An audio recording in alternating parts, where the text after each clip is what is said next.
I want to talk a little bit about why what we've done in the last 2 days and what we're doing today is so important.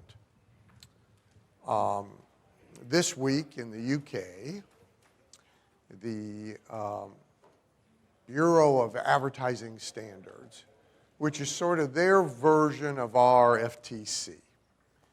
It doesn't have the kind of teeth the FTC does, but it's there, and it exerts its authority really through the media.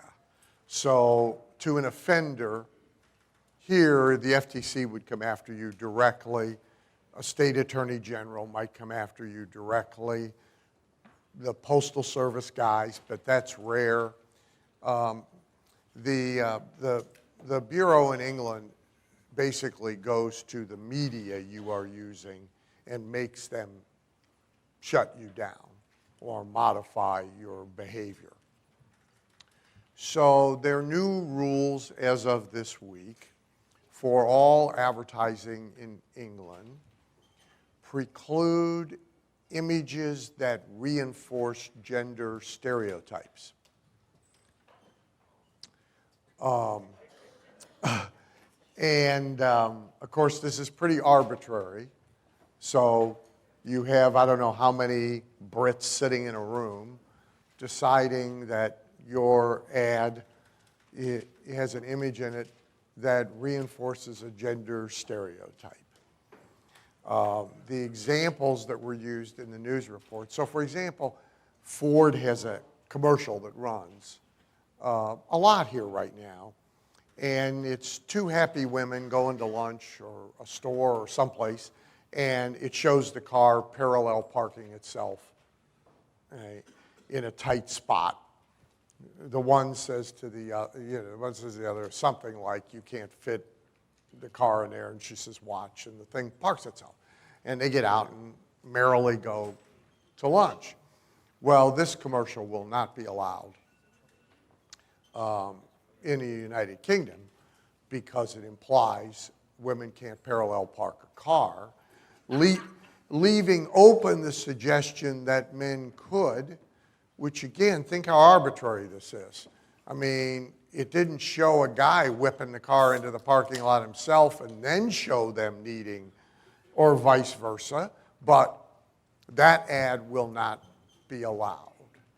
The other example they used is you won't be able to, in an ad, show the woman changing a diaper and the guy playing ball with his son in the backyard. You will have to show these roles reversed or not show them at all. So here now, so this is coming soon to a neighborhood near you. It really doesn't matter who starts this crap. It spreads. And really, it's already been going on here with big companies, advertisers, in advance of government regulation, and nobody's just announced it. But like if you watch an evening of television and pay attention to the TV ads, you will see a lot of gender role reversal. You'll see a car ad, for example, the woman is driving, the guy is the passenger. Okay? Now, 10 years ago, you never would have seen that in a TV commercial for cars. Now you're going to see it more often than not.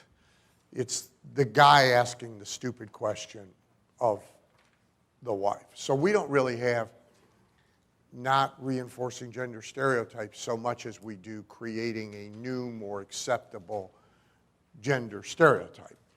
But it's already going on a lot. Facebook, of course, is leading the pack in being its own regulatory agency, as we talked about at the very beginning of day one. And they, too, are concerned with images that they don't approve of, that convey some sort of idea. Political thought notwithstanding, a major pro-life advocacy group got thrown off of Facebook last week. They have fought their way back on, but they have had to agree at the landing page of their own website that, of course, their Facebook traffic finds its way to. They have had to take off the photograph of the happy new mom in the hospital bed holding the happy infant with dad standing there and smiles all around.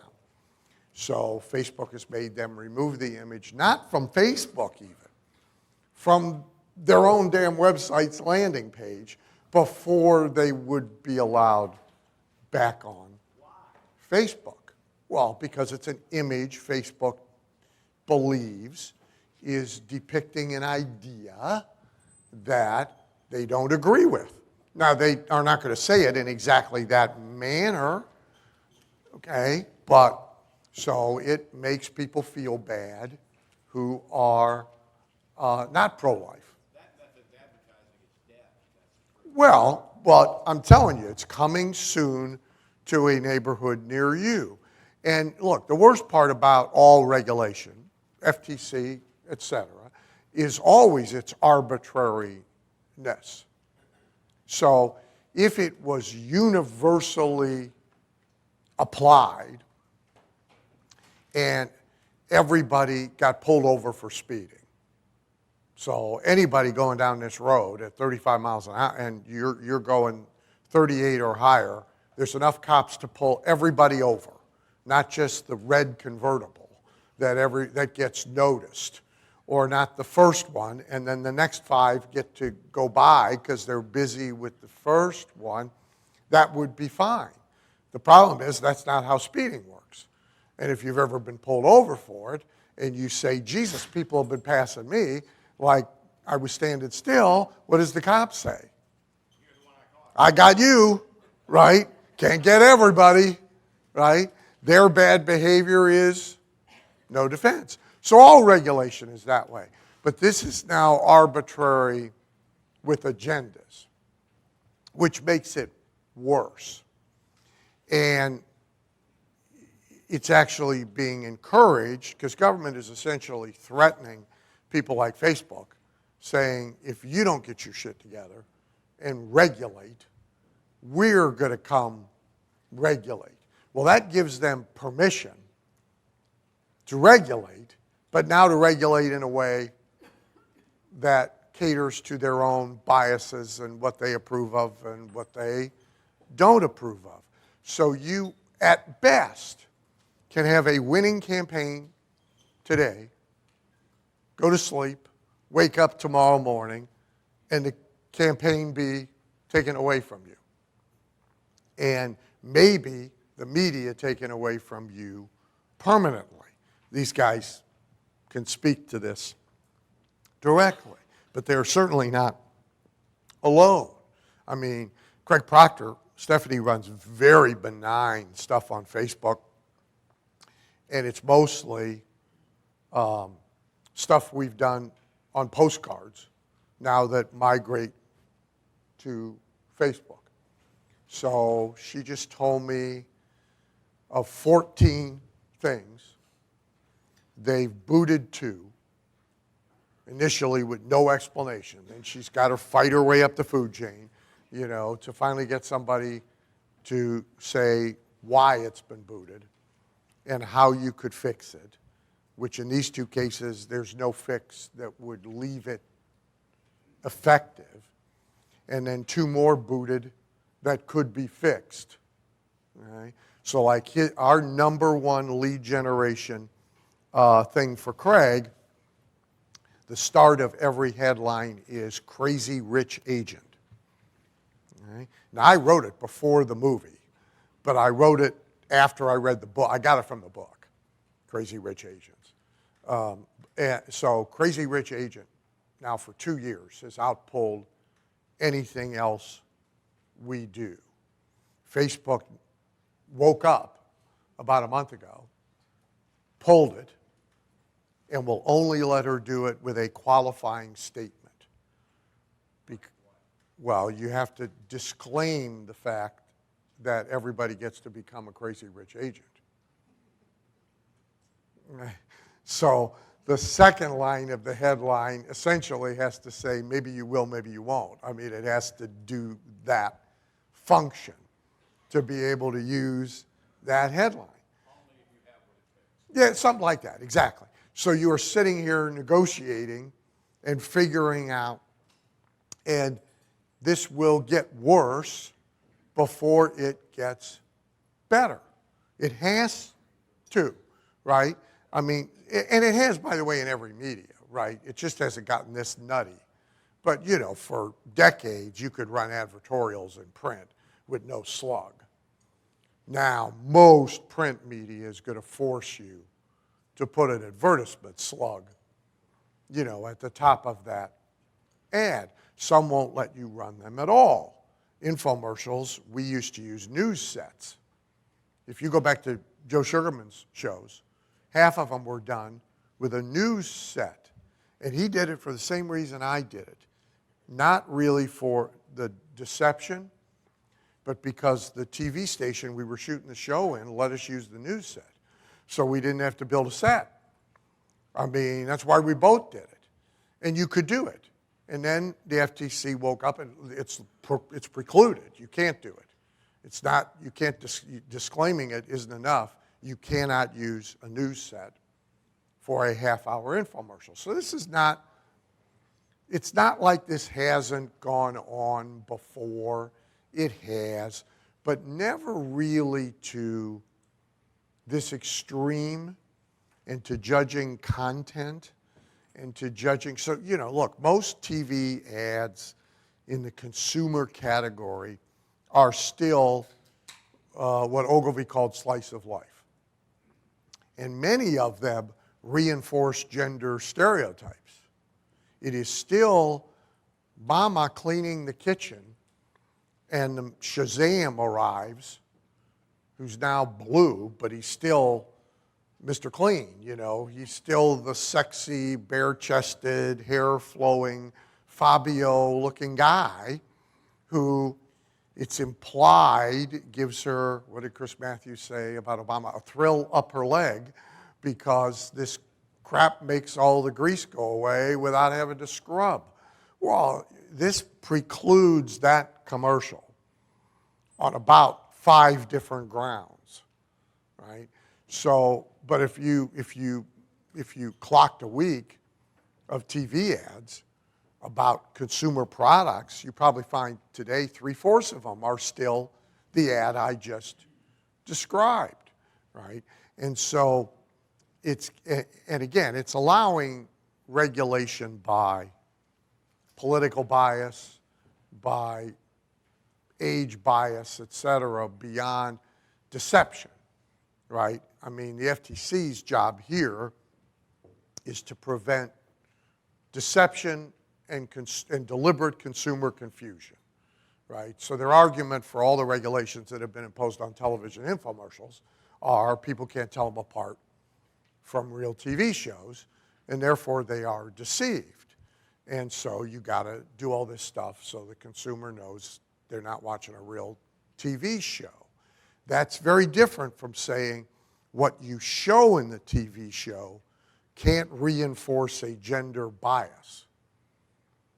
What does that, who decides, right? I mean, so this is now 16 steps further in interfering with what you can do, and in most cases, you'll never know until somebody shows up and says, you can't anymore. So, yeah, so it's not like you're going to submit all this stuff in advance and get an approval, because first of all, the sheer quantity, it's impossible, right? I mean, and it's why the red car is going to still be the one that gets stopped, right? Because Facebook couldn't say, here's the answer to our problem. You're going to submit everything in advance 48 hours before you post it. Well, first of all, the business model wouldn't allow it, but second of all, how the hell are you going to pay for that? I mean, the sheer volume is impossible, right? So you're always not, so here's what you're doing now. You're driving down the road in a red convertible, and there's no speed limit sign.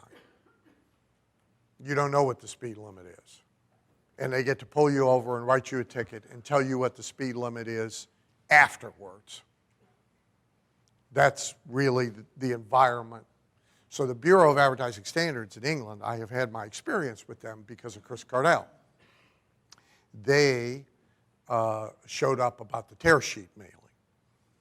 Now, nobody in England had seen him, so we had a really good 2.5-year run with the tear sheet mailing, done right. So jagged edge, like you tore it out of the newspaper, actually reprinted from the London Times, so ran it once so you could do the tear sheet mailing. The Post-it note, thought this would interest you, Jay, the blind envelope. It took them 2 years. I mean, we mailed probably, I don't know, 200,000 of them things, maybe 250,000, before the Bureau of Advertising Standards reared its ugly head. And their argument was a confused consumer, which of course is the point. I mean, so it's hard to win that argument because that is the point, right? So they have a kind of a legitimate beef. So the FTC law about that here, by the way, which hardly anybody complies with, but you could be the guy in the red car, the last whack cost the advertiser $10 million in fines. Tear sheet mailing here, the tear sheet is supposed to say paid advertisement, and the Post-it note has to say paid advertisement. So as a practical matter, you can't do thought you should see this J because the paid advertisement ruins it. It doesn't really ruin the tear sheet. So you either have to mail the tear sheet with no Post-it note, or the Post-it note has to now be disclosure in some way. Right? So sometimes you'll see somebody use the celebrity endorser, right? So we used it with a tear sheet mailing for Miracle Air with Art Linkletter. And the Post-it note had a little picture of Art Linkletter on it and a note from Art. And then the note, thought you'd like to see this. I'll bet somebody in your family has some hearing problems. And at the bottom of the Post-it note says paid advertisement. Okay? Thing worked. It was fine. But that's the law. So the Bureau of Advertising, so we stretched them for 6 months because they have no teeth. So all they can do with direct mail in England is go to your printer and say, you shouldn't be printing this. And the printer goes, let's see, I'm getting a check from this guy. I'm not getting a check from you, and you have no enforcement authority. I think I'll keep printing it. Now, eventually, they drive them nuts, and but we stretched it for 6 months, and when it first happened, Chris said on the coaching call, what do you think I should do? I said, I'd go buy a shitload of stamps and mail 12 million of these things while we still can. I mean, let's mail, right? And we did. We just changed the color of the outside of the envelope, and we were dropping to the same list every week for the last 6 months until they finally drove him nuts, and they were crawling up everything else, affecting his radio advertising and his TV advertising. And so we gave in. But if that was an online thing, if that was a Facebook thing, if that was even a TV thing, the Bureau of Advertising Standards would have won in about an hour. It would be over. So my point about all of this is, the last place there's real liberty is inside the sealed envelope. It's disappearing everywhere else. So if you aren't a master of in the territory that is inside the sealed envelope, if your business math does not support driving the business by what's inside the sealed envelope, you are going to have all sorts of bedevilments growing. You are always going to be at risk of the cease and desist or worse, and the effect of it being fairly quick. And you could, overnight, be out of business. So inside the envelope is not perfect, and it is in many ways, quote, quote, expensive, but it is where we are going to have the greatest liberty the longest. As almost an aside, for those of you who are either info-first marketers or info marketers, this is just as true of content as it is of advertising. So if you're delivering your content online, you are much more subject to interference than you are if you are delivering it in print in an envelope. So it starts with the most objectionable, Alex Jones being thrown off of every online media. Well, look, it's not easy to marshal a lot of sympathy, even if you're a conservative. It's not easy. So we'll shoot him first, and a lot of people won't object. But then it's a much less offensive guy than Alex. And pretty soon it's anybody who the 6 young'uns in a room at Facebook disagree with. Is that really the content place you want to be? We've made this. Have you seen the most recent Bellinger stuff, or do you pay attention? Because I wrote some of it. So we've made this for Lee Bellinger, who publishes financial information, political information, the cross of the two newsletters. His back end, he sells stuff like solar-powered generators, so when the power grid goes down, you've got your little generator, and it doesn't make noise, because if you got a gas-powered one and it makes noise, all your neighbors who don't have any food kind of know you do. So if you own one of those, you better have like a bunch of guns. But this one, the Whisperer, nobody will know, as long as you don't turn on the lights. Nobody will know. That's like the back end of the business. But the front end of the business, my point is, so his customer skews old, 60 plus, conservative. So Lee does not want to be online. Right? He's not all the way to the point I am, but he's real close. He just doesn't want to screw with it.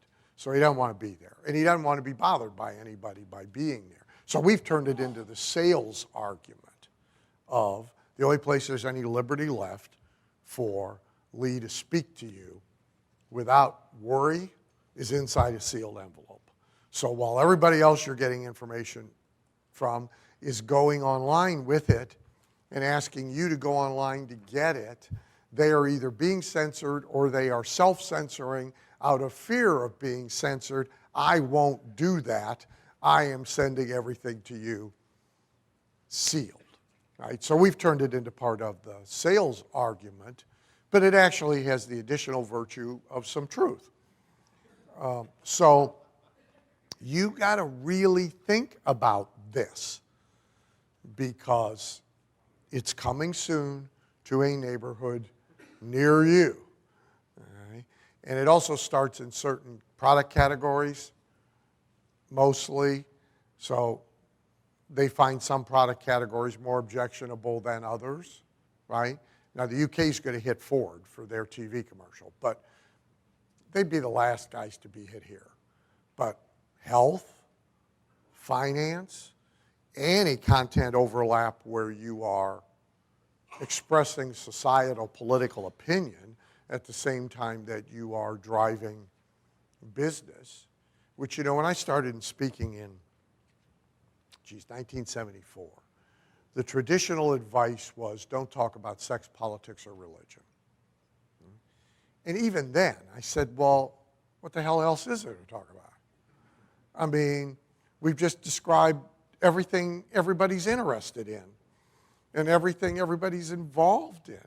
I mean, at least 50% of the reasons why people buy everything has to do with sex. Some either not getting it or thinking this will help you get it. I mean, that's why guys take out the trash. I mean, well, I'm serious. Go to any apartment of any single guy and take a look around. It ain't like he's taking the trash out every week, you know? But so he takes the trash out every Friday at home. Why? There's only one reason. And it ain't that he objects to having trash. He'd just have 5 trash cans in there. He wouldn't have, downstairs in my personal space in my office, that's been my solution. I don't want to empty the wastebasket every 3 days. I got 8 wastebaskets. You know, when I was single, the first thing I did when I was newly single is I went over to JCPenney and I bought 365 pair of underwear. I ain't going to do laundry, for Christ's sake. Once a year, baby. That's when we're down to 364 in the trash can in the garage, we'll do some laundry, right? So the married guy's taking the trash out for one reason and one reason only. That's it. So if you don't talk about that, now about 20% of the reason everybody does stuff, buys stuff, is religion. Not necessarily organized religion, but a concern about the moral ramifications of what they do. And in certain categories, so 80% of charity is all driven by religion, by morality concerns of guilt and am I going to have a seat too close to the furnace in the afterlife, etc. So if you eliminate sex and religion, what do you got left? Yeah, and that's the only other reason people do things, not politics with a capital P necessarily, but politics with a small p, meaning your worldview, your belief system about how things work and how things are supposed to work. So if you don't talk about those 3 things, you got nothing left to talk about, right? And increasingly, so it was bad advice then, it's impossible advice now. So you can't do a Bob Hope routine, as I said yesterday. You can't do a Bill Cosby routine of general, so you can't even do Seinfeld, really. The last Seinfeld I was at, which Eric, by the way, was at Playhouse Square, and Little and I were late. We had a great reason, but we were late and in the front row. So we got to be part of the show for 5 minutes. But you can feel the restlessness now in a Seinfeld audience because he is doing very vanilla, observational life humor. It has no edge, ever.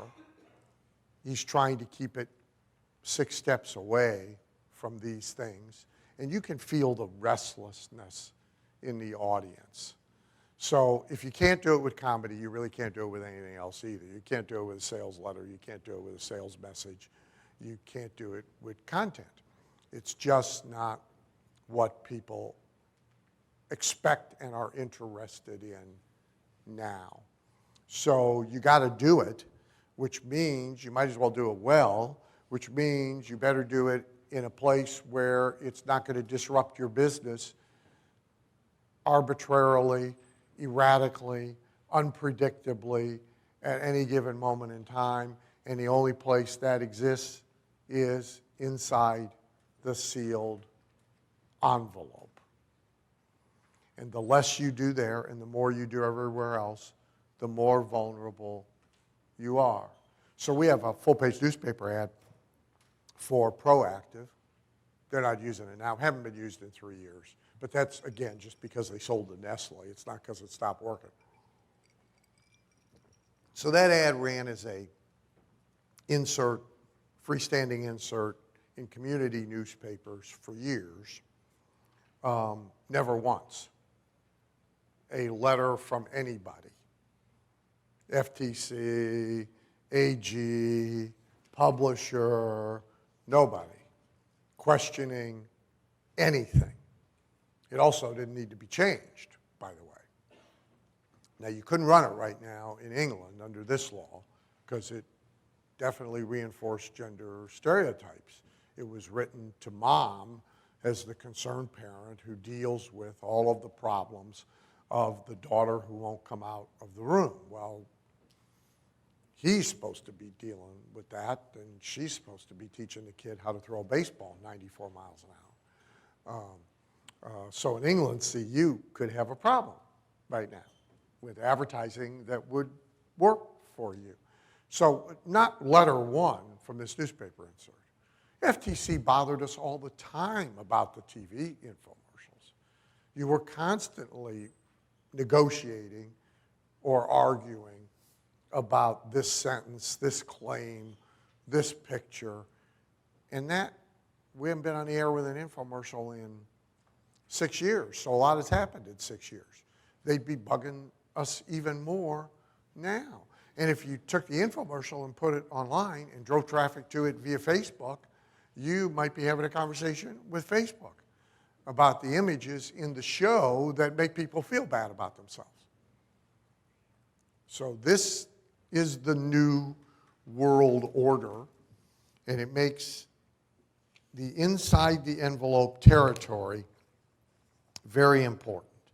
A little take-home gift before we get started. I gave you, I don't have a page number, but it's very first section. Looks like this. This is just a piece of trivia, really, but this is the original sales letter Gary Halbert mailed to sell his newsletter. So this page is a lift note. The sales letter really starts here. That's Paulette, by the way, who I was talking about yesterday. And that's a young Gary. And so I gave you the whole letter. Highly productive letter. And his trivia, it was really the start of my relationship with Gary. So like Doberman Dan, I mean, I grew up here, he in Barberton, me in Richfield and Bath, and Gary hired high school students for the original Halbert's business from the whole area to sit in rooms and open envelopes and separate the checks from the stuff. So, hell, I don't know, 50 kids I went to school with were all going over to Halbert's office above the bank in Bath after school and open envelopes. So we all knew who he was. And as an ad guy, young, I mean, I understood what he was, but I never really paid any attention to him before. And I had moved to Phoenix when this letter came in the mail to my office. And on a whim, I picked up the phone and called, and I said, you don't know me, but we haven't met. I have done a piece of work for Halbert's Inc., but we haven't met. And just on a whim, I got the sales letter, thought I'd call up, I'm from Bath. And so I tell the story I just told you. And I was on the phone with Paulette, who answered the phone. And she said, well, I'll get him. And now I'm on the phone with Halbert. And so I don't know, we talked for an hour or two. And Halbert goes, I got a seminar this weekend. It was one of his $7,000 per person hot seat seminars, which if you don't know about this thing, there are like 600 people at this thing, and they're all getting a hot seat. So each one's coming up front and getting their business worked on. And they've all been promised a finished ad when they leave. 600 people. I don't mean just written, I mean typeset, ready to put in the paper. This is what they've been promised. Insane. But the panelists, depending on who you were, you'd have 5 or 6 up here with Gary. You'd get your hot seat, and some of them would run into a room with you with the notes torn off the pad from Halbert, write your ad, and it would then go to the typesetters. Well, by noon of day one, there's no way. Doesn't make any difference, by the way, because everybody forgave Halbert for every promise he ever made. But, so Halbert says, I got like 500 people coming, they're paying $7,000, we do this hot seat thing. It'd be great to have you there for TV and infomercials and stuff. Why don't you come down and you can speak? Now, I want you to think about this from a business standpoint. You got 500 people paying you $7,000 a piece to be in a room, and your entire vetting of the person you are going to put on stage and let speak to them and do hot seats with them is he called out of the blue because he remembers you, because he lived in Bath and you lived in Barberton. This is it. Come on down, go to work. I'm going, don't you want to know? No, it's fine. He said, I don't know much about half the people that are working this weekend. Don't worry about it. Come on. So that was the start of my relationship with Gary. But the letter it's not as great as his lead generation ad, but this is a really good sales letter. And this built a really good news, and it worked, by the way, with cold leads generated out of the Wall Street Journal. Now, Gary could never stick with anything, so that lasted about a month. But he was up to 8,000, 9,000 paid subscribers.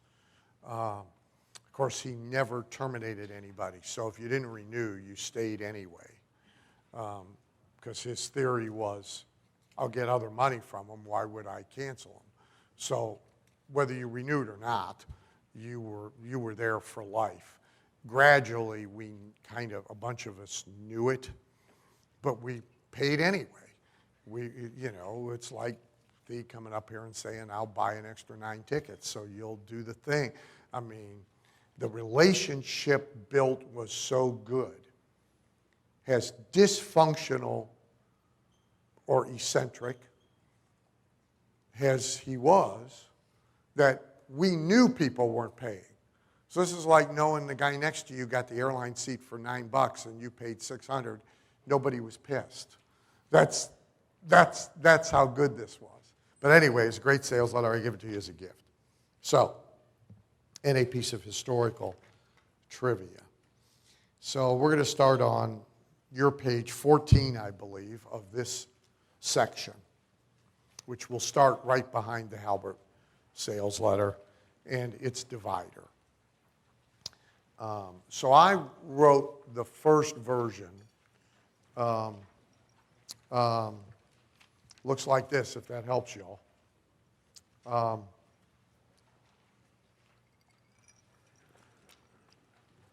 I wrote the first version of the Ultimate Sales Letter book. It was then called How to Write a $1 Million Sales Letter in 1979. There was a precursor to it called How to Write a $1 Million Sales Letter for Chiropractors. It was actually first, and it got genericized from that. And it got published as How to Write an Ultimate Sales Letter by Adams. I think the first edition was 1981, if I'm not mistaken. If you have the first edition, I believe it's got a 1981 copyright. It has never been out of print. So this is, depending on how you count, the one that you get from Amazon now, if you order it, is either the 3rd edition or the 5th edition, depending on whether you want to count the ones that had different titles and were spiral bound. How to Write a $1 Million Sales Letter was sold for $99, and Ultimate Sales Letter, I think, is $9. It's fundamentally the same book, but no book publisher is ever going to put a $99 price on anything because they're stupid. And it had its big heyday before FedEx bought Kinko's, because we were in every Kinko's store. And to their credit, the publisher got that done. I didn't get that done, which is a miracle, by the way. But we sold, probably in the total time, 50,000 copies in Kinko's stores. And it caused a lot of activity. As you know, it basically lays out a basic process for the amateur to write a sales letter. And there are examples in the magnetic marketing system of people who just from the book wrote themselves a sales letter and put it in the mail and got great results. And in many cases, the process that's in the book is good enough. At the local market level, it's pretty much good enough, period, because of the level of competition. So if you're writing a sales letter for your local Winking Lizard taverns, The other taverns, they're sending out a coupon. They don't even know what a sales letter is, let alone how to write one. So you pretty much can take the book and do it. If you're running up against these guys and millions of dollars worth of copywriters locked in a room who are worth at least half that, now, the standard's a little higher. However, the architecture really is the same. It's just the flesh you hang on the bones has to be better. But the architecture really is the same. So this is fundamentally a fundamental process. That's what it is. I'm not really doing anything any different process-wise today, and I don't really do one sales letter for anybody, but if you kind of financially dissected the package of work, maybe I'm at $25,000 to write a sales letter, and I'm not doing anything different than when I was at $2,500.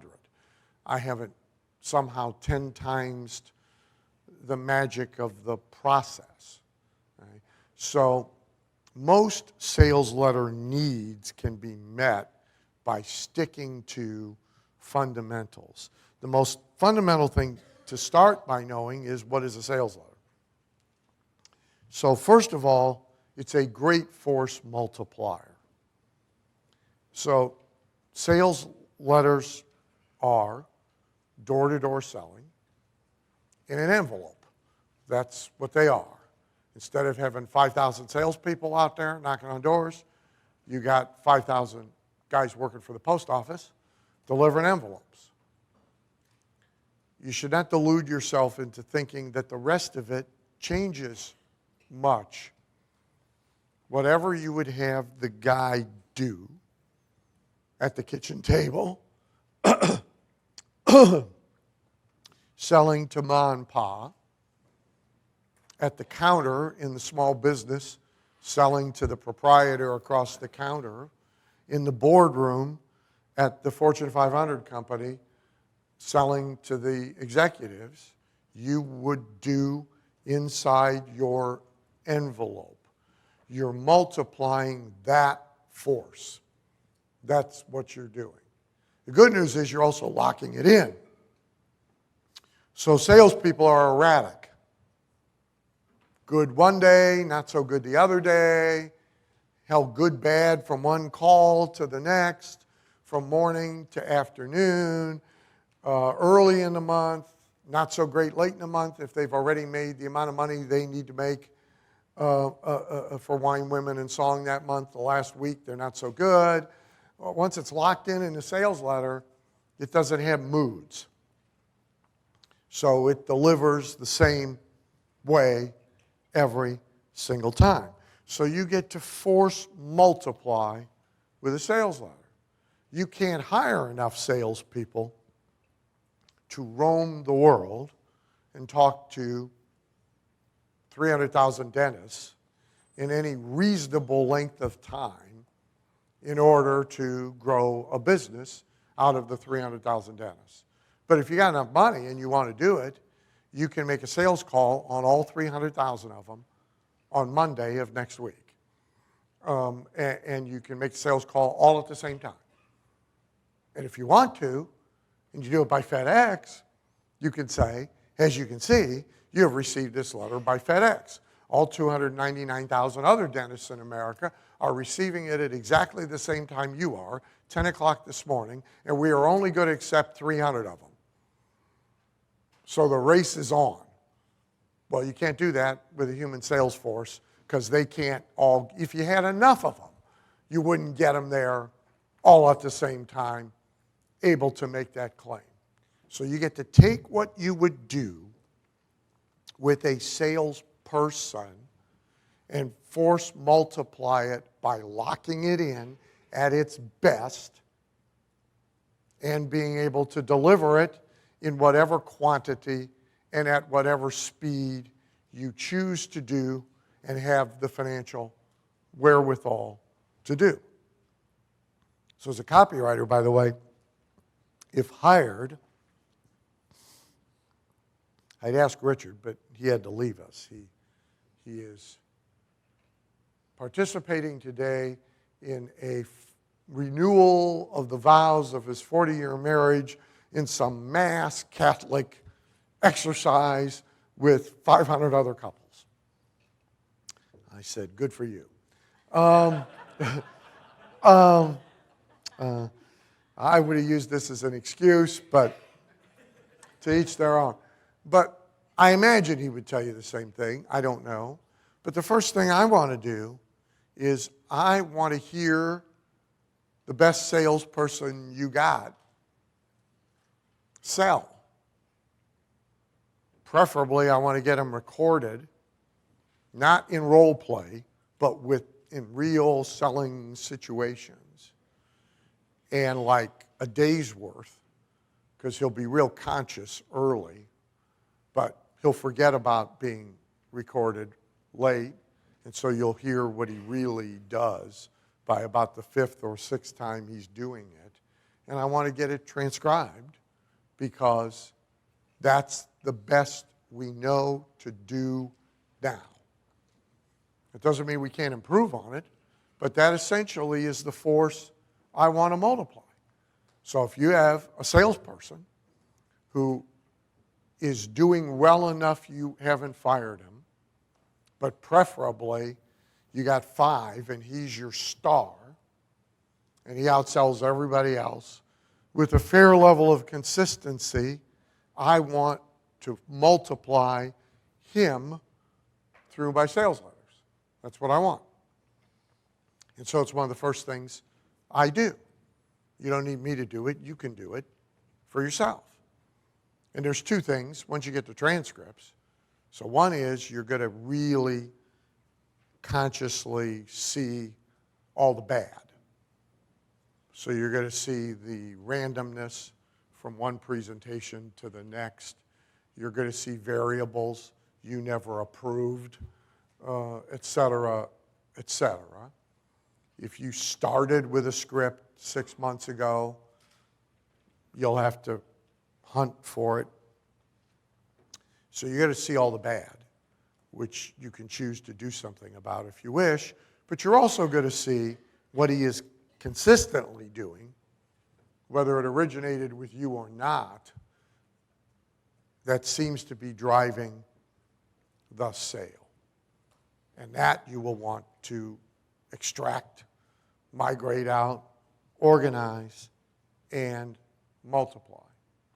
So the one thing about people that sell face-to-face, nose-to-nose, toes-to-toes, which is, by the way, why a lot of legendary copywriters have that experience, right, is they have a feel for the prospect and what makes them respond that it's hard to get any other way. So when I'm really engaged, I not only want the transcripts, I like to go be a fly on the wall, sit in the corner, harder and harder for me to do because I tend to leap in and fix what's going on. But I'll be in the corner. I like to actually go do the sale. So when I did all my work with Miracle Air, I went twice. Once early for this purpose. I said, I'm just good. I know enough now. I've read the shit that you got. I want to go run 4 appointments to sell hearing aids because I want it in a real life setting, have the feedback from the prospect, see where I'm not getting any. So like if you're on QVC, Home Shopping Network, either one, but I've been at QVC with 5 or 6 clients. If you're on QVC, and by the way, if you haven't watched QVC forever, some people are proud they've never watched QVC. Dumb. Once a month or so, it wouldn't kill you to turn the thing on for a couple hours and watch QVC. Okay? Because you got to get good fast to stay on QVC. Because they're evaluating your sales number by the minute. The minute. And if the phone ain't hitting the number of rings it's supposed to hit, your segment might get cut short and your ass might be out of there. But you probably aren't going to get a second shot, and you damn sure ain't going to get a third one. Okay? And you got an earpiece, and they are telling you, that ain't working. That is working. Phone's ringing off the hook, right? So you have somebody talking into your ear the entire time you're working, making you adjust on the fly, right, to what's happening in the phone room. Well, that is essentially what we do one-to-one, right? So all of you probably, basically, now or before, have sold what you sell, what you do, one-to-one, face-to-face, nose-to-nose, toes-to-toes. So there's a feedback loop that obviously we can't get when we move this to media. I guess if you sat there while they read the sales letter, I mean, like there's tests you want to give it. The book advises, for example, reading it aloud, preferably having somebody else read it aloud, so you identify where they get stopped, where they get hung up. Okay? I like to have a kid read it aloud, somewhere in the 8 to 12 age neighborhood, because that's about where most of your readers are. So, I always said that my stepdaughter, our daughter, was much more useful when I got her than she was later, because in that 8 to 12 range, she was really useful to read the sales letters aloud. At about 14, she wanted to critique them and rewrite them instead of reading them. And so as she became more expensive, she became less useful. It was, it was a bad formula. Now completely useless. So, so that's a feedback loop, right? So if you could sit in somebody's living room, a prospect, and not have them modify their behavior while they read the sales letter and just watch them, that would be a useful feedback loop, but we don't get it. So we migrate from where we have a feedback loop into where we don't have a feedback loop. Does that make sense to you? So that's the first thing a sales letter can be, is it can be a great force multiplier. The second thing it can be is it's probably the best lead generation device there is. So most people try and do their lead generation cheap and spend all the money on the selling.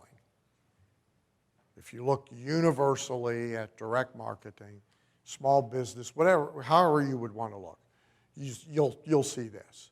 They're trying to do their lead generation as cheaply as possible and spend all their money on the selling once they get a lead.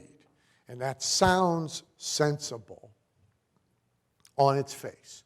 So they will want to run only a 30-second spot on radio to generate leads, and then they want to send a big shock and awe package. So, the radio ad for the free book, or Larry Levin's ad that we used for 4 or 5 years. Hi, I'm Larry Levin. I'm the guy you've probably seen on some of the financial shows. I made $1 million in the pits trading options, and if you'll just send me your email address, I'll email you my #1 trading secret. That's almost verbatim. I don't have it memorized, but it's close. So that's a 30-second radio spot in order to get leads to then spend thousands on pursuing with media and telereps. Right?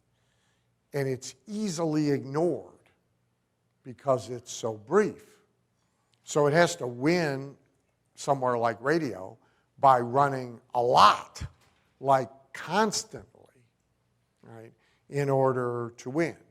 So that put on a postcard and mailed, you got to mail to the same prospect 6 bazillion damn times to mine that group of prospects because it's easily ignored. Now, the radio universe is pretty sloppy. Lists aren't, right? So I can assure you, if Ron LeGrand would let us use his buyer's list for Larry Levin's option trading course, Larry would have more money. He sold the company, so he wouldn't have it now, but if he did, he would have more money than he could put in the bank that month because they're like perfect. So sending them a lead generation postcard would be dumber than a box of rocks because we don't want any of them to be able to ignore the lead generation. I would weight the spend 50-50. I would spend as much on the lead generation stuff as I would on the sales stuff because I don't want to risk being ignored by any of them because I know they're perfect. One of them might, while we're trickling through them with 6 bazillion postcards, Ron's customers skew a little old. Not as old as Ron, but they skew a little old. And so some of them might die before we got their money. Well, that's a horrible thought, right? I don't mind if they die after we get their money, but not before we get their money. So speed's kind of the essence when you're selling to 60 and 70-year-old people. You know, you can't be messing around. Today could be the day. So I wouldn't want to risk being ignored with a qualified list. So what's the best lead generation device there is? A full-blown sales letter in an envelope, FedExed, or mailed in a way that cannot be ignored. So almost everybody that does any kind of lumpy mail, where do they do the lumpy mail? Over here, once they start the sales process. They don't do it over here in the lead generation process. I will put it in the lead generation process if I'm going to leads we know are reasonably well qualified. If Fisher would let Jim Lang, where's Jim? There you are.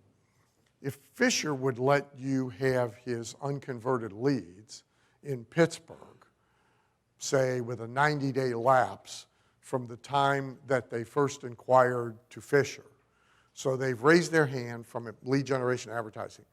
They've at least claimed they have $500,000 or more of investable assets, and most of them will be telling the truth or really close to it, right?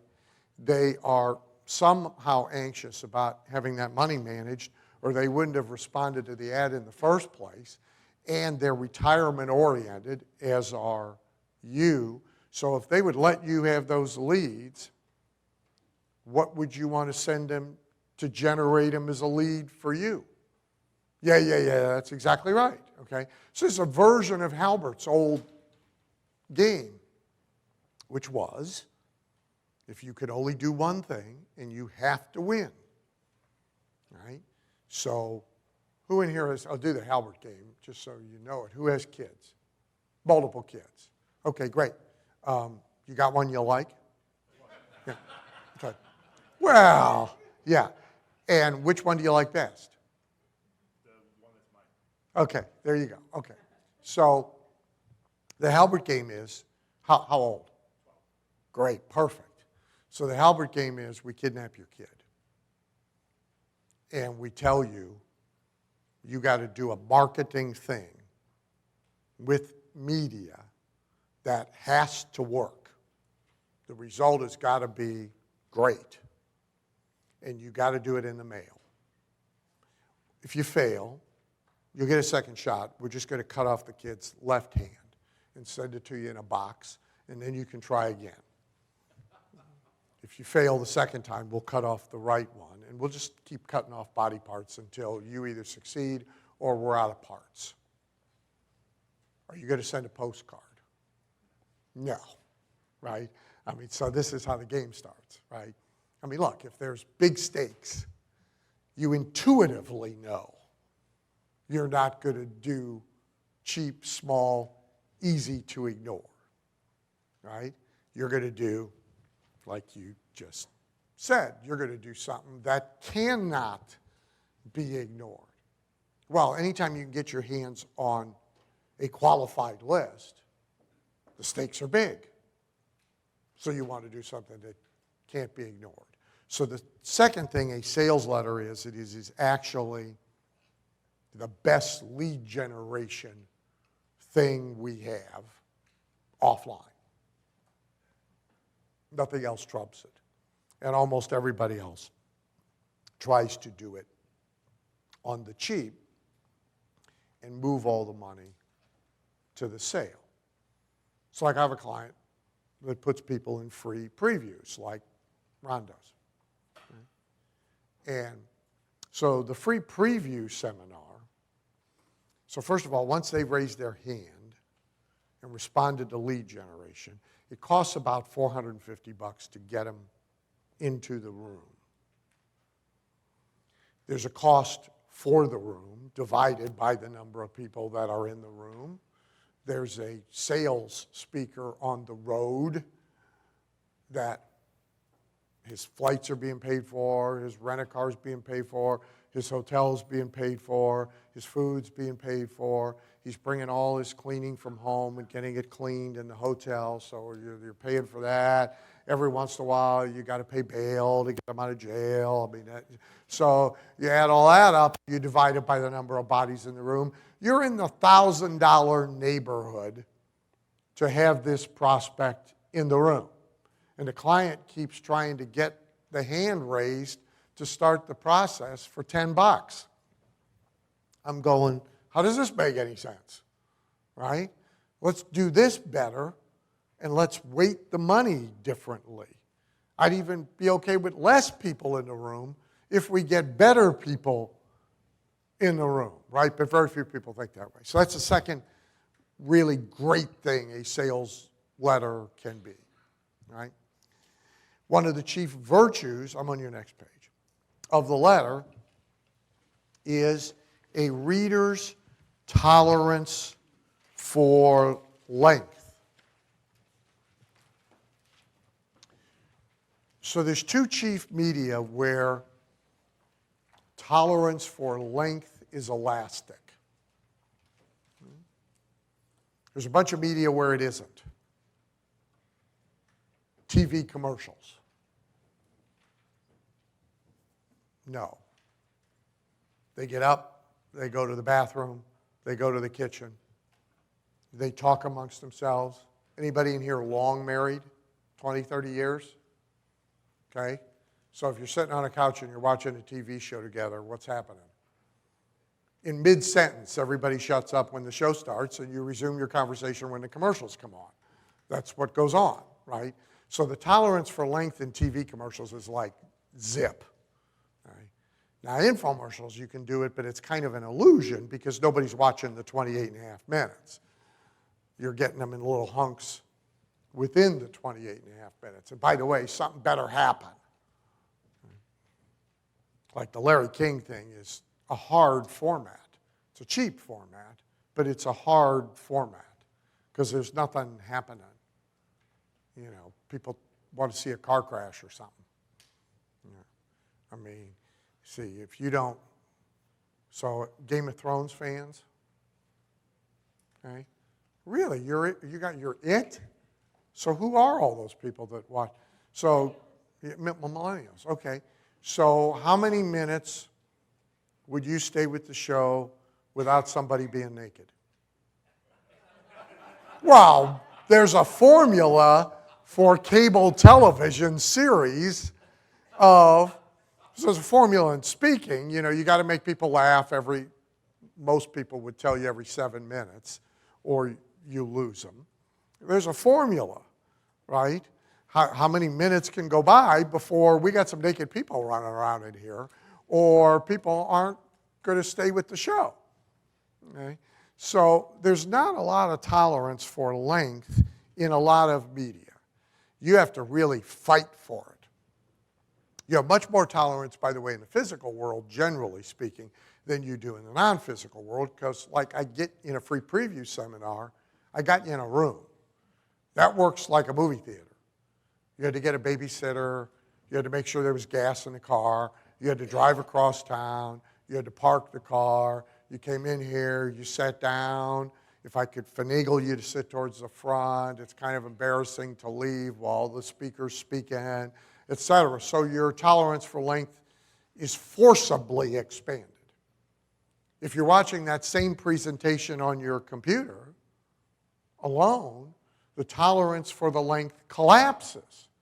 That's why a lot of times somebody who's good in a room doesn't work on TV, because they just replicate what they were doing in the room.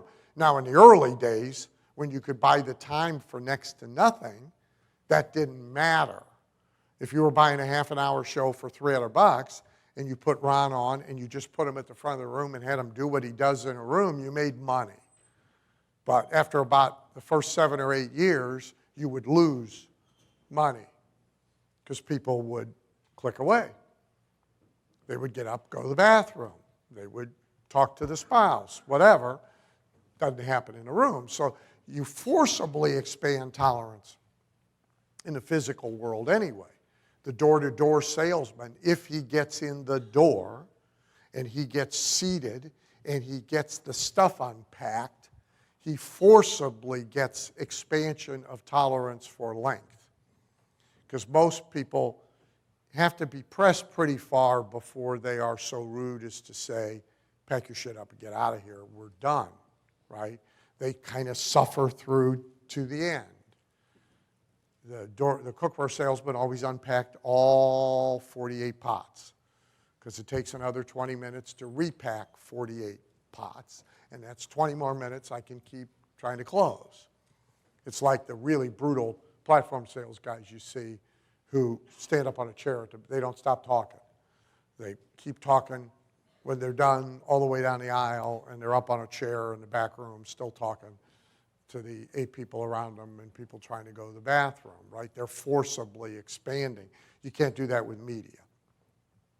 So a lot of what works in the physical world does not transfer perfectly to the non-physical world. There's 2 media where tolerance for length expands voluntarily. Right? It happens because of the behavior of the person with the media. So one is a catalog, which we didn't talk a lot about yesterday. But catalogs, the person voluntarily expands their tolerance for length.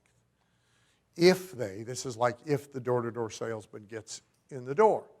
If they take the catalog and they take it over there and they put it on a pile of magazines and catalogs that they're going to look at, and they get themselves a cup of tea and the cat, and they sit in the chair, they're going to go through every page. If there's any level of interest in that subject matter at all. So they will voluntarily give you more time. The other format is the sales letter. That's why we can get away with 54-page little booklets and 60-some-odd page sales letter. My all-time winner started at 12 pages and wound up at 84. We just kept adding another 4 pages. Right? Like the house in San Francisco, you know, where they just kept adding staircases and rooms and shit. You can take a tour of it. Because the same thing happens. So first of all, they had to make a series of small yes decisions. So they had to not throw it out. They had to open it. They had to decide to keep it and read it. They had to take it somewhere that they are going to sit and read it. All right? So they are voluntarily giving you more time, right? It's why, so I had him as a client for a little while, but it's why the It's Just Lunch thing is no good if your goal is get the other person back to your apartment and in the sack on the first date. It's no good, okay? Because there's a locked-in, small, finite amount of time. That's why it's called it's just lunch. Now, if you're legitimately shopping for somebody you would like to be in an ongoing relationship with, and you want to screen like 12 of them relatively efficiently, hoping one of them you're going to resonate with and they're going to resonate with you, it's just lunch, it's great. So it depends on what you want to accomplish. But nobody voluntarily expands because they committed to something at the end, so they can't even if they want to. Now, you go out to dinner, they can voluntarily expand, right? You can get that time expanded into the wee hours of the morning if you're good at it, but you ain't going to expand that. So these two things, they'll voluntarily expand once they've made those little decisions and they've got seated in their chair over here and they got their coffee and they got the sales letter. As long as it doesn't bore the crap out of them, they'll stay all the way to 60 pages instead of just 6 pages. So these are the two media that lend themselves to this best. Now, multimedia packages, even more so. So here's why this is so important. I call it the secret of time invested. It's one of the most important direct marketing principles and sales principles there is. Sales people know it experientially, if not as having been taught to them or reasoned. They know it experientially. But a lot of people don't even know it. And a lot of people who know it consistently fail to apply it. So the secret of time invested is very simple. It is the more time you get a prospect to invest in you, with you, the more likely they are to buy. That's simple. So the first thing I did at Miracle Air, after listening to the god-awful telephone and in-person sales presentations, the in-person sales presentation was even worse than the phone. So I got 1,200 offices. There's like four sales guys in each office, 4 salespeople, and their best you would fire if you could. So they want better ads to drive more people into this crappy sales system, which I know is self-defeating, but I also know they're not going to let me fix the salespeople. They want no part of it.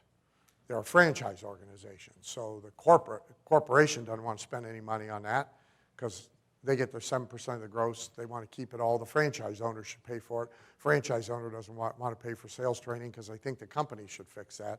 Plus, they refuse to admit how bad their salespeople are. So I can't fix it.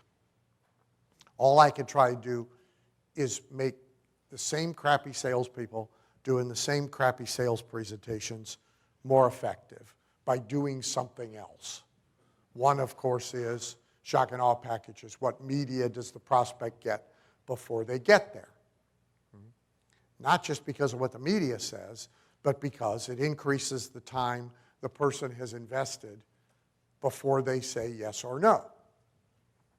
It doesn't matter, actually, if the media was as bad as the salespeople. It would still increase conversions if people spent 45 minutes going through the media before they went to the presentation. But the first thing I did, because that takes time, first thing I did is I changed just the exam. So this is a diagnostic cell, right? You come in, you take 7 tests that prove to you you can't hear, and then they show you the results. So it's the same if you go to a chiropractor, you get the diagnosis, you get the exam, you get the x-rays, then they put the x-ray up on the light box and they show you that your spine's shaped like this, and it's supposed to be like this. They get the little twisty thing they show you. So these sales processes are all the same, right? Exam, show the result, prove the need, and then make the sale. So there's 7 tests. So you go to the Miracle Air office, you sit there, you take test number 1. You come back out, you sit for a few minutes, they come and get you, and they go give you test number 2, et cetera, et cetera, et cetera, right? So all I did is double the length of time between the tests for no reason. I just said, you got 10 minutes between every test now. I want 20. Let them sit. I didn't create shit for them to look at while they sat. I didn't have time yet to do that. I didn't put monitors up and run videos. I did nothing. I didn't fix the salespeople. I didn't change the office. I didn't change the actual test. I didn't fix any of the scripts. I did nothing but double the time of the total in the office before they got the close. 25% increase in conversions. That's all I did. Got hired to write copy. We need a year for that to take effect, and you guys are bleeding. Let me do something that'll fix this right now. So all I did, understand, is I increased the time invested by the prospect to the point of sale. And more often than not, that alone has impact.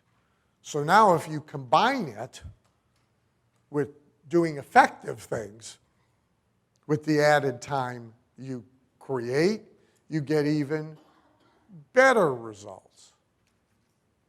So in lead generation, if they read a 4-page letter to request the free book, you're better than if they request a free book from a postcard. Because you've started to add time invested. There's a gender issue with some of this. So broadly speaking, reinforcing gender stereotypes, some women go shopping not to buy anything. It's sport. It's entertainment. And they're picky, which actually is a good characteristic. I'm not being critical, I'm just telling you. Carla will go to the mall, be gone for 4 hours, and come back and she hasn't bought anything. I'm like mystified, right? I'm like, the hell did you go there for? Well, I was looking for a hat to wear. Well, where's the hat? I didn't find anything I liked. Now, a guy doesn't have to find something he likes. He's coming home with a hat anyway if he went to get a hat. He'll settle for the least worst hat they got because he went to get something. That's why he went over there. But if you really want to increase the likelihood of him buying stuff, make him drive past 3 malls and go to the furthest mall. Coming home with 3 hats. Because that's what we do. Now, where the male does the opposite of this is fishing. They don't go to fish. I went once with my grandfather. We're out there for like 6 hours on a lake. Miserable, right? Not a fish to be found. Going, I thought we were going fishing. I said, that really doesn't matter. Well, why are we out here? Well, I get away from your grandmother for 6 hours. Okay, I kind of get that, right? I have peace and quiet. I like the lake. So that's strange behavior. But mostly, when people invest time, they are reluctant to have it bear no fruit.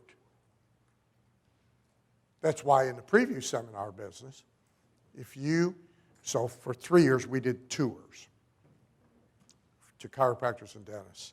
So we would, let's say a Southern California tour.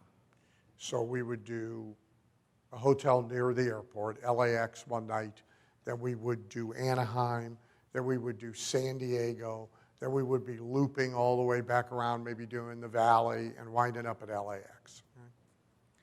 We publicized all of them to all of California because we would do a southern tour and then a northern tour. The slam dunk 100% close was the guy who came from at least an hour away. The guy who flew, because even though the seminar was coming to San Francisco, He couldn't go on that day. So he hopped on a Southwest flight and came to the one at LAX. He's buying. You could, by the way, put the worst sales speaker ever in that room, pitching the dumbest proposition ever. He's buying because he ain't driving to the airport, getting on a Southwest flight, giving up half a day in practice, flying to LA, sitting in the room, getting on the plane, and going home empty-handed. It's not happening. Really dumb preview seminar marketers, by the way. They weight all their money to the closest circle to the location of where they're doing the preview seminar. So like the Get Rich or Real Estate guys that come here, they use this hotel and they use our other hotel a lot. They will mail Cleveland, not even all the way to Akron. But the slam dunk guy drives here from Canton to come to that seminar. You'll 100% close him because he's got more time invested. So even if I could get the job done with, let's say, an 8-page letter, I'd rather do it with a 16-page letter, and I'd rather give them a CD to listen to that basically mimics the letter, et cetera, et cetera. So secret of time invested is really important to understand generally and really important to apply through sales letters and corollary material. This is one of the most mailed circulation sales letters ever. It was a control for many, many years for the Wall Street Journal, selling subscriptions. You can get the whole letter at AWAI online if you don't have it anyplace else. And it's a story. It drove $1 billion or more in revenues. It's long. I forget how many pages it actually is, but it's at least 8. And it's really selling a pretty simple proposition. You kind of either want to subscribe to the Wall Street Journal or you don't. Okay?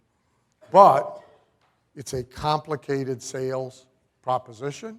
It's made with a long story. It's made with long copy.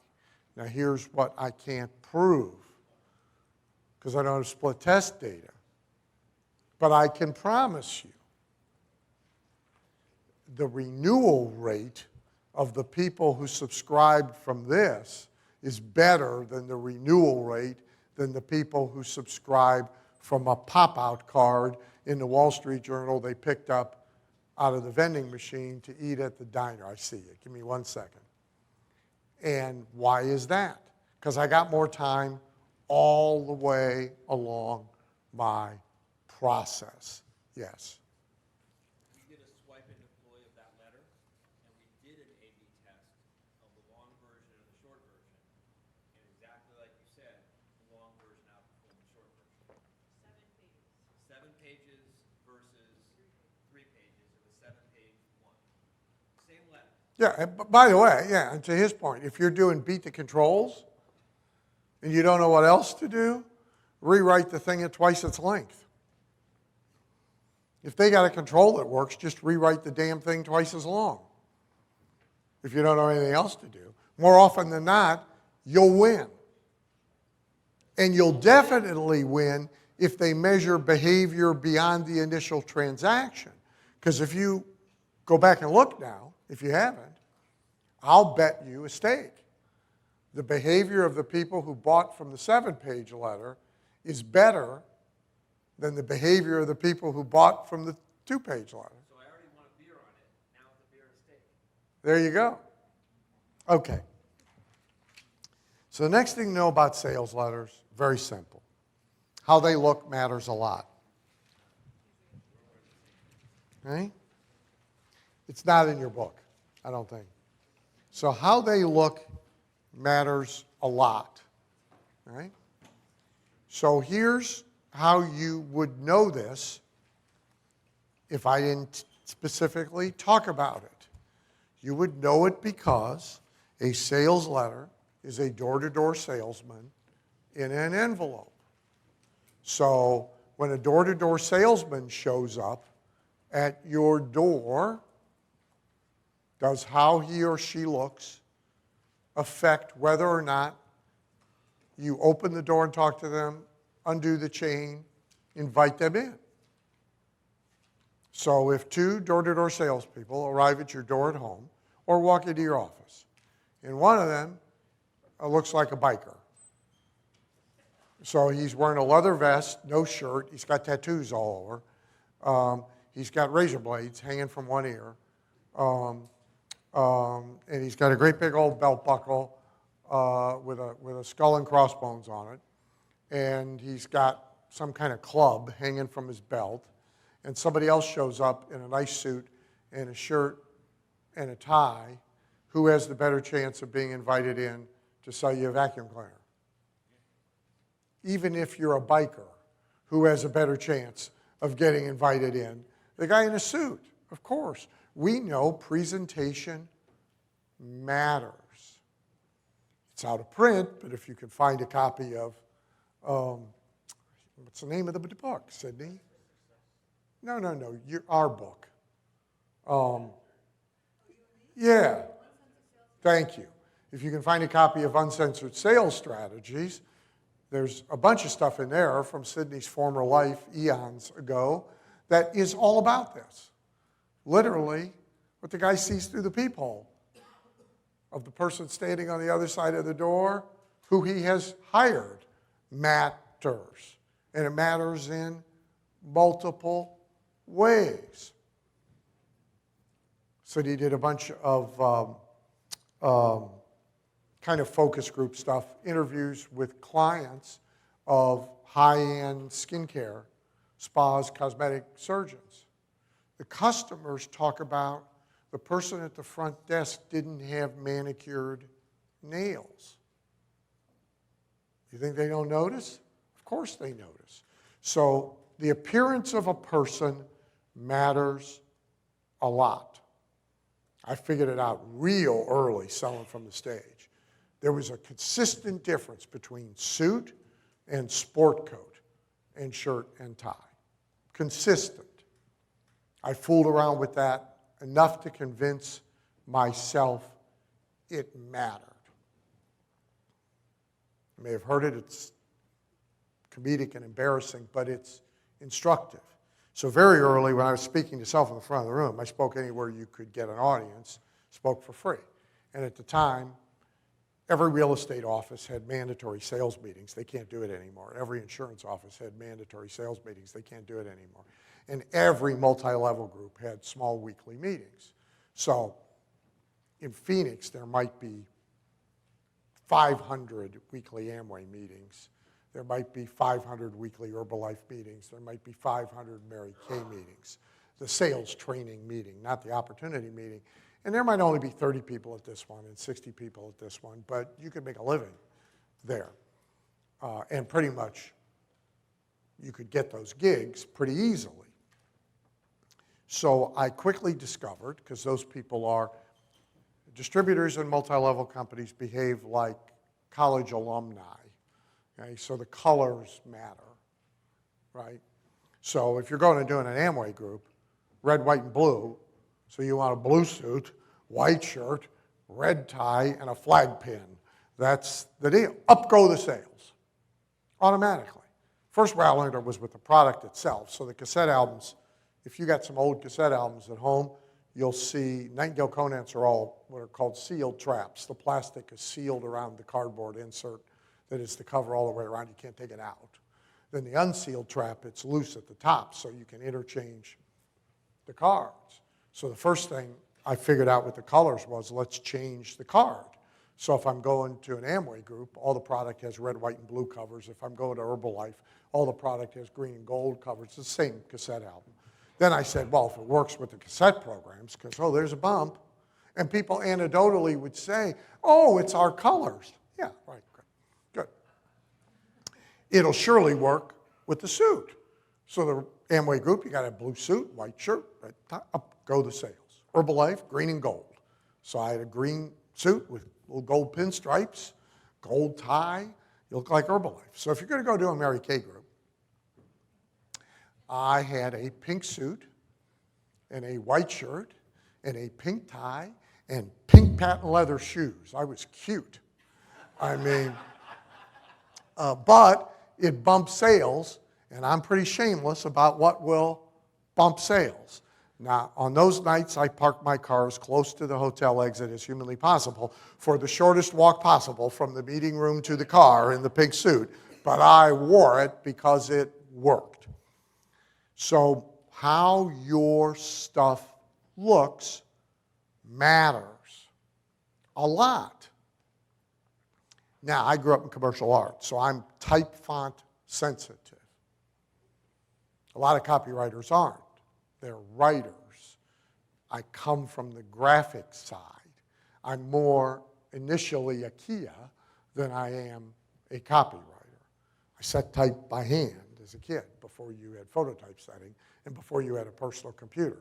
I'm very font sensitive. I'm the appearance of the page sensitive. Unlike almost any other copywriter, I actually fool with the fonts as I write. My rough draft is graphicked up before I ever get to my final draft. Because really what that stuff is voice inflection and gesture and body language. That's what it is. Again, the sales letter is the door-to-door salesman put in an envelope.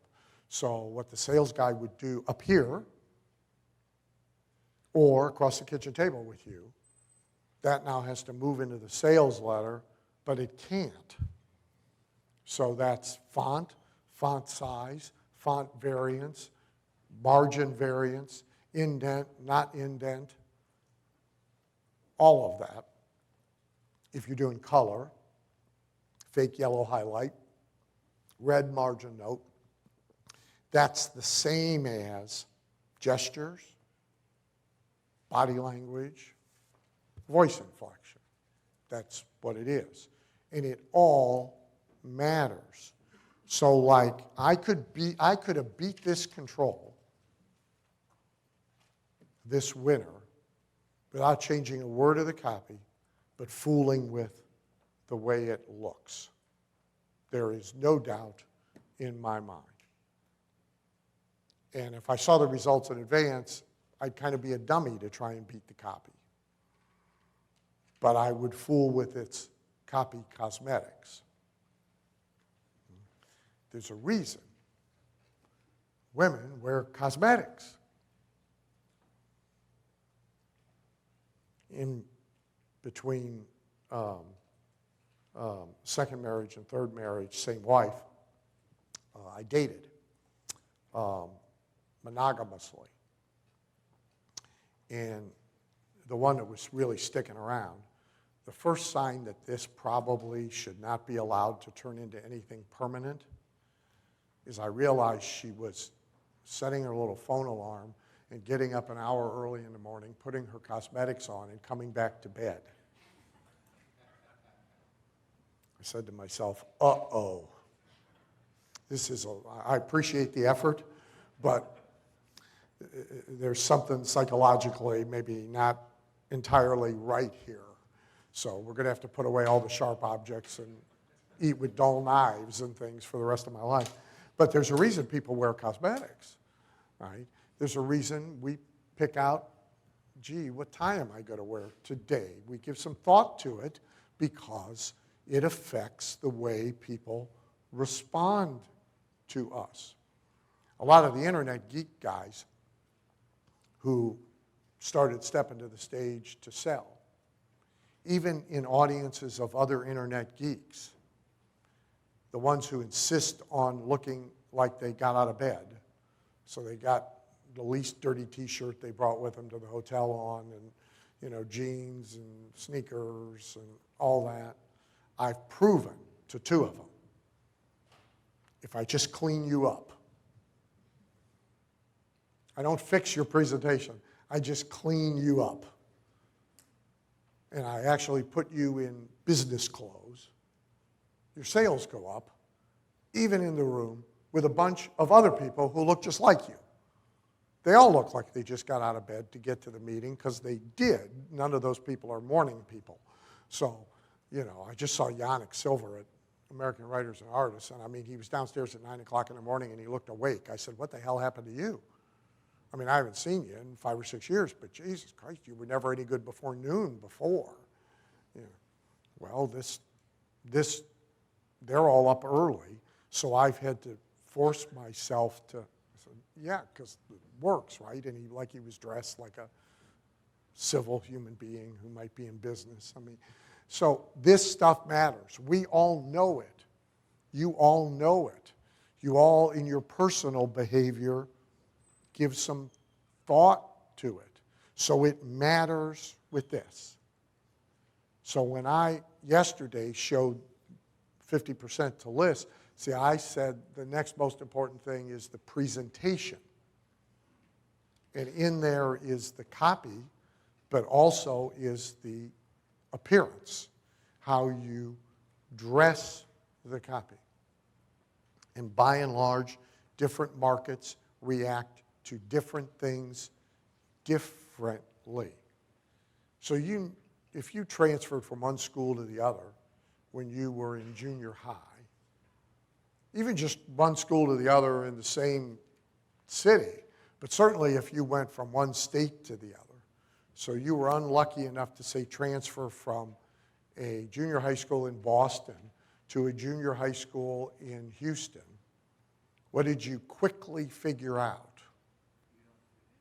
Yeah, the clothes you are wearing, the shoes you are wearing that were great in Boston are going to get you beat up in Houston.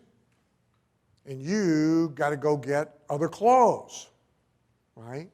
So same thing here. The way this stuff looks can matter by geography, just by the way, as copy can. Arkansas is a different place than Massachusetts. It's not just a different state. I mean, it's a different place. Go spend a week in Little Rock and go spend a week in Boston and just hang out. You'll get it real quick. So, should the copy be different? Ideally, yes. Should the look be different? Ideally, yes. Right? So all of this matters as much, maybe, as does anything else. So, you guys probably need a break. I don't, but you do. So how about 15 minutes?